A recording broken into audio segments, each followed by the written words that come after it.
Hello friends, જય શ્રી કૃષ્ણ. સ્વાગત છે તમારું મારા રસોડામાં.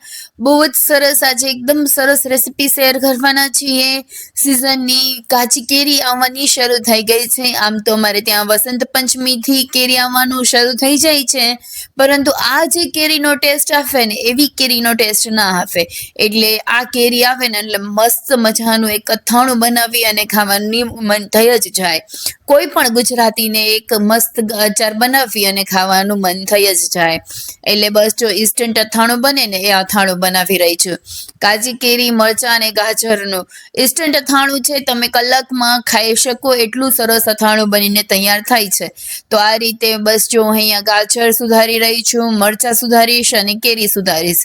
તમે જોઈ શકો છો આ રીતે હું લાંબા લાંબા પીસ સુધારું છું. તમને જે રીતના પીસ ગમે ને એ રીતના તમે નાના કે મોટા પીસ કરી શકો. મને અહીંયા થોડાક એક મોટા હોય એવા પીસ ગમે, કારણ કે ગળી જાય ને એટલે સરસ થઈ જાય. એટલે આવી રીતે હું થોડાક મોટા મોટા પીસ સુધારું છું. તમે જોઈ શકો કેટલા સરસ મરચાં પણ આવ્યા છે. તો મેં કીધું ચાલો મરચાં પણ આપણે એમાં ઉમેરીશું. અમારે ત્યાં બહુ તીખું ના ખવાય એટલા માટે હું અહીંયા મરચાંમાંથી બીજ કાઢી લઉં છું. તમારે ત્યાં જો ખવાતું હોય ને તો તમે બીજ પણ રાખી શકો, એવું કોઈ જરૂરી નથી. અમારે ત્યાં નથી ખવાતા એટલા માટે મેં કાઢી લીધા છે. આ રીતે લાંબા લાંબા ઝીણા ઝીણા સુધારી લેવાના છે. બહુ ઝીણા પણ નહીં અને બહુ જાડા પણ નહીં, એવી રીતે સુધારવાના છે. તમે જોઈ શકો આ રીતે મેં બધા જ કેરી, ગાજર અને મરચાં સુધારી લીધેલા છે. તમે કોઈની ક્વોન્ટિટી વધારે કોઈની ક્વોન્ટિટી ઓછી રાખી શકો. ગાજર ઓછા રાખવા હોય તો રાખી શકાય, કેરી વધારે રાખવી હોય તો રાખી શકાય, મરચાં વધારે રાખવા હોય તો રાખી શકાય. તમારી ઈચ્છા અનુસાર તમે એમાં વધારે ઓછા કરી શકો છો. તમને જે વધારે ભાવે એ તમે એમાં ઉમેરી શકો છો. હવે આપણે અથાણું બનાવવાનું શરૂ કરીશું. તો મેં અહીંયા એક મોટો બાઉલ લઈ લીધેલો છે. એમાં આપણે આજે ગાજર સુધારીને રાખેલા છે એ ગાજર ઉમેરી દઈશું. તમે જોઈ શકો કે આપણે બધું એકદમ ઇઝી છે અને ફટાફટ બની જાય ને એવી રેસીપી છે. તો જોઈ શકો આ રીતે મેં ગાજર પણ ઉમેરી દીધેલા છે. અને ગાજર ઉમેરી અને આપણે જે કેરી અને મરચાં સુધારીને રાખ્યા છે એ કેરી ને મરચાં પણ અહીંયા આપણે ઉમેરી દઈશું.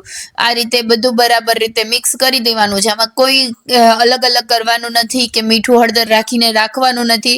આ ફટાફટ બની જાય એવું ઇન્સ્ટન્ટ અથાણું છે એમ. અહીંયા મેથીયો મસાલો આવે ને એ મેથીયો મસાલો મેં ઉમેરેલો છે. મારી પાસે હતો જ બનાવેલો.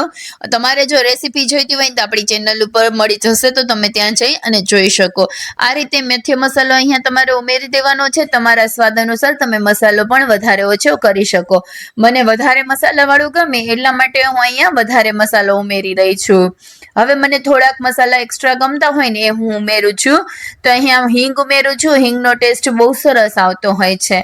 અને થોડુંક એક સ્પાઇસી કરવા માટે મેં અહીંયા મરચું પાવડર ઉમેરેલું છે. પણ કાશ્મીરી મરચું છે એટલે વધારે તીખું નહીં થાય, પણ કલર સરસ લાલ ચટક આવશે એટલે બહુ સરસ લાગતું હોય, એમ જોઈને જ ગમી જાય.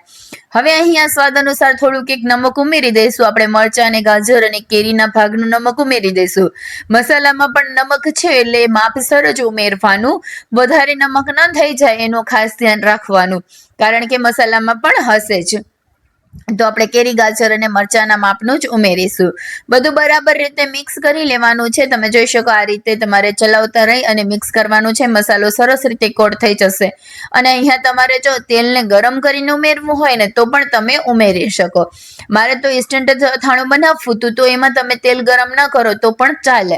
પણ તમારે જો લાંબો સમય સ્ટોર કરવું હોય ને તો તમે તેલને ગરમ કરીને ઠંડુ થઈ પછી ઉમેરી શકાય. હું તો અહીંયા કાચું તેલ જ આ રીતે ઉમેરી દઉં છું. આ અથાણું છે ને તમે અઠવાડિયુંથી 10 દિવસ બારે રાખી શકશો અને મહિનોથી 2 મહિના સુધી તમે ફ્રીજમાં સ્ટોર કરી શકશો એમ. તો આ બહાર રાખવું હોય ને તો પણ ચાલે, કોઈ વાંધો નથી. અઠવાડિયું 10 દિવસ સુધી ચાલશે. પણ ફ્રીજમાં સ્ટોર કરશો ને તો મહિના 2 મહિના સુધી ચાલે. પણ ગેરંટી કરું છું તમને કે આ અથાણું 1 મહિનો 2 મહિના તો શું, અઠવાડિયું પણ માંડ ચાલશે, કારણ કે એટલું ટેસ્ટી બનીને તૈયાર થશે. એટલે આ રીતે જો બનાવશો ને તો એકદમ પરફેક્ટ અથાણું બનશે. જરૂર પ્રમાણે તમારે અહીંયા ઓઇલ ઉમેરવાનું છે. થોડુંક અથાણામાં થોડુંક એક તેલ વધારે હોય તો ચાલે એમ, તો સરસ લાગતું હોય છે એનાથી.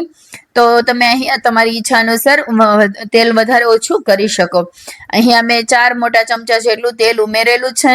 તમે જોઈ શકો છો આપણે બધા ગાજર, કેરી, મરચાં બધું મસાલાથી કોટ થઈ ગયું છે. આ રીતે તમારે મિક્સ કરી અને તૈયાર કરવાનું છે. તમે જોઈ શકો જોતા જ ખાવાનું મન થઈ ગયું ને, એટલું ટેસ્ટી બનશે કે જોતા જ ખાવાનું મન થઈ જાય એમ. તો આ રીતે બધું બરાબર રીતે મિક્સ કરી દેવાનું છે. અને પછી હું બધું બરાબર મિક્સ થઈ જાય ને એટલે ઢાંકી અને 2 કલાક માટે રાખી દઈશ.